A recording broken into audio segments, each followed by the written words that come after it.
Hello and welcome to another episode of Chuchu Reviews, the show where I take 4 random unrelated albums and I stick them in a blender and then I review them, I rate them and I rank them. Simplicity achieved. A few of the records this week were pulled from the comments, so if you have an album you'd like to see featured, why not drop a suggestion and who knows, you might just get lucky. So let's introduce this week's combatants in alphabetical order. Firstly, we have Bona Drag by Morrissey from 1990, which was nominated by Last Night I Dreamt That Somebody FAQ'd Your Mum. Then we have California by Mr. Bungle from 1999, which was nominated by Tailtube. Next we have Stones by Neil Diamond from 1971, which was nominated by Steve. And lastly we have Cowards by Squid from 2025, which is my own personal pick for inclusion. So, now the battle lines have been drawn, let's be complete rankers and rank up a storm. This is Chuchu Reviews.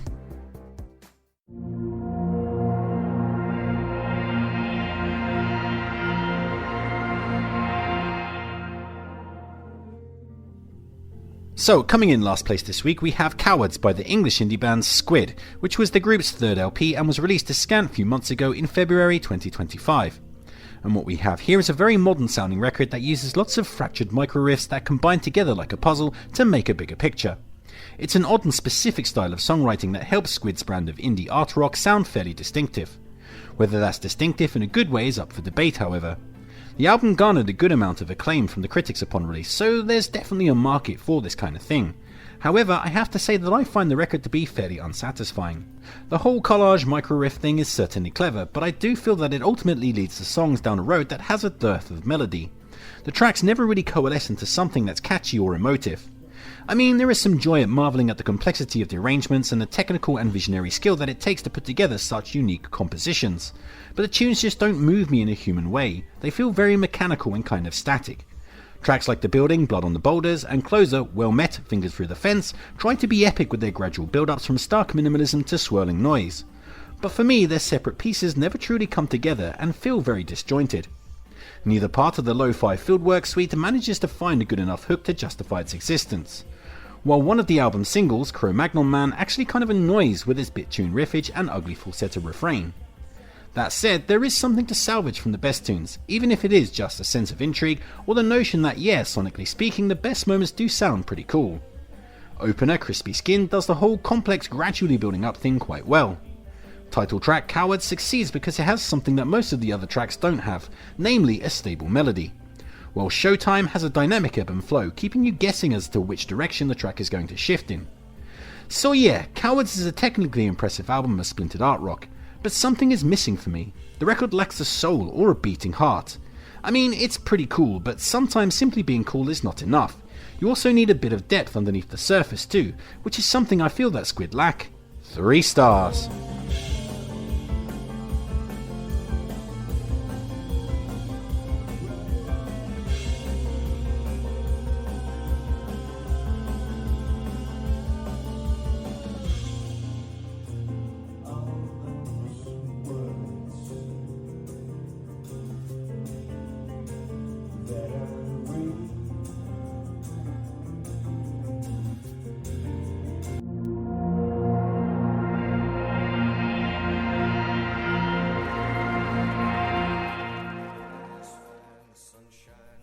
Next up we have Stones by Neil Diamond from 1971, which was the American singer's 7th LP.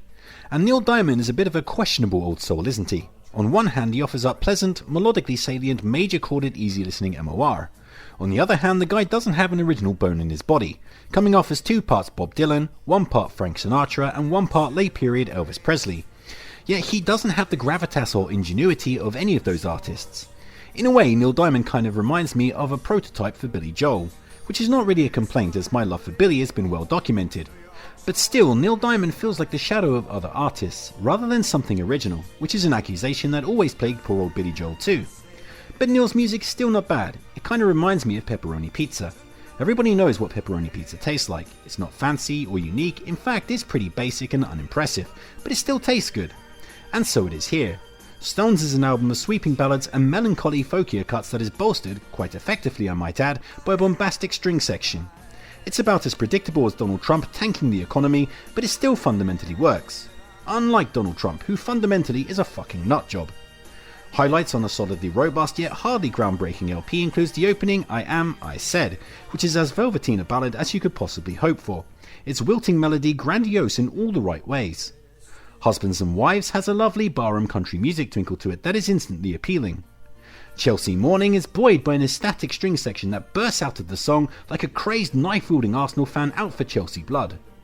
Title track Stones has a beautiful autumnal atmosphere lingering around its pick guitars and undulating string work. Or the likes of The Last Thing on My Mind, Suzanne, and I Think It's Gonna Rain Today do the whole easy listening Amour thing with a textbook precision. So yeah, pepperoni pizza. Who wants a slice? It's basic and it's a bit uninspired, but it's still pretty good, right? Despite its steadfast derisive nature, Stone still hits in very pleasant, easy to enjoy ways. 4 stars.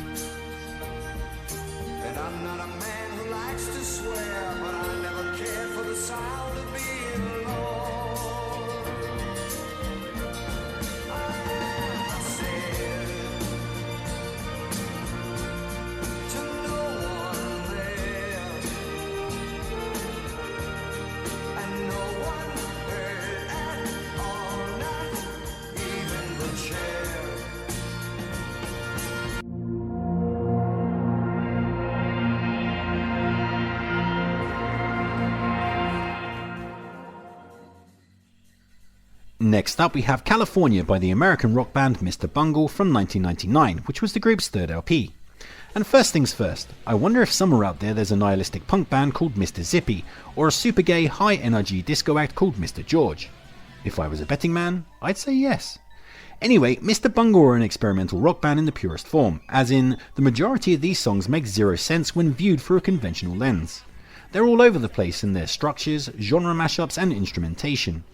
The tracks basically never ever sit still, always leaving you guessing as to what's coming next or what strange direction a song is going to peel off down. And that can be a pretty thrilling and fun experience, but in the same breath it won't be for everyone. Also, the record is not perfect. This type of gonzo experimentation has to walk a tightrope between being interesting and being kind of crap. And there are times when Mr. Bungle slips and crotches his brown bare balls on said tightrope. Specifically tunes such as The Air-Conditioned Nightmare, Gollum 2, The Bionic Vapor Boy and Vanity Fair can't quite pull their disparate elements together to make something satisfying. But for the most part, the record manages to balance on that rope pretty well, delivering a lot of fun tunes that are both enthralling and also make you wonder about the sanity levels of the people who made it. Highlights on a batshit crazy ride would include the opening Sweet Charity, which blasts off the blocks with a dynamic tune that switches on a dime between calypso elements, ethereal dreamlike sections and bombastic choruses. The track immediately alerts you to the unpredictable nature of what's about to unfold. None of Them Knew They Were Robots melds Elvis Presley style rockabilly with big band jazz and some sinister sounding sci-fi elements. It's so odd, yet also grabs the attention pretty damn hard. Retro Vertigo builds up from lo-fi musings and explodes into fountains of noise far more effectively than anything from the previously reviewed album by Squid. Pink Cigarette surprises by being one of the most stable songs on the record, bringing a slice of elevated 1950s balladeering to the table. It's a beautiful tune. While Goodbye Sober Day is a great closer that is so bizarre that it kind of defies any type of explanation, it still sucks you in with its psychedelic mishmash of weirdness that includes some kick-ass metal riffage at the climax. So yeah, throw in the eerie Beach Boys Goes Goth soundscapes of The Holy Filament and the cool Arabian riffs of Ars Moriendi, and you have a totally strange yet alluring album of experimental rock that plies a good trade in pressing your curiosity buttons. 4 stars.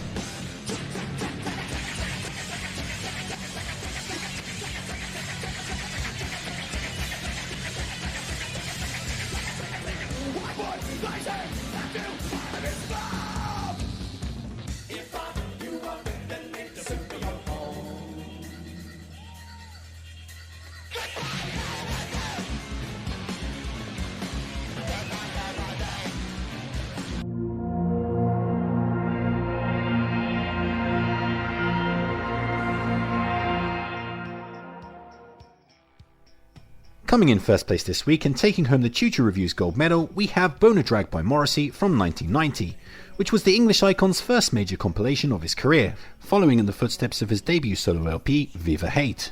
And to that end, there's a bit more to unpack here. You see, Bona Drag was initially supposed to be Morrissey's second studio album, to be written and recorded with the same co-writer and producer of Viva Hate, Stephen Street. Alas, Morrissey and Street fell out over royalty splits and their partnership soured and prematurely ended. This left Morrissey scrabbling about trying to find a new co-writer and producing team, which was something that didn't come about all that quickly. So to maintain his place in the limelight, Morrissey ended up releasing a string of non-album singles throughout late 1988 to early 1990. Those singles and most of their attendant B-sides were duly compiled here on Bona Drag, much in the same way as the Smiths had done it on 1987's The World Won't Listen. Now, I usually don't allow compilations on Chuchu reviews, but as any Morrissey fan will tell you, Bona Drag is basically considered to be a studio album. It is an essential piece of the Morrissey puzzle, in much the same way as Hatful of Hollow or The World Won't Listen were for the Smiths. And just like those Smiths classics, Bona Drag is pretty much a masterpiece. The album sees Morrissey at his pop peak, firing off unforgettable banger after banger. In fact, in a lot of ways, Bona Drag might well be the most instantly accessible Morrissey release out there, and it makes for an excellent introduction for people who were new to the ways of the bard. As for highlights, well, that would be everything. Even the lower tier B-sides such as the beautifully sanguine He Knows I'd Love to See Him, or the dreamy blues of Yes I Am Blind, or the sprightly throwaway pop of Lucky List are still great. There is not a weak moment on this entire record. Still though, my cherry picks from a stamped and dated classic would include the madness-esque opener, Piccadilly Polare, which kinda sounds like hanging out with a chimney-sweeping gang in the Victorian era.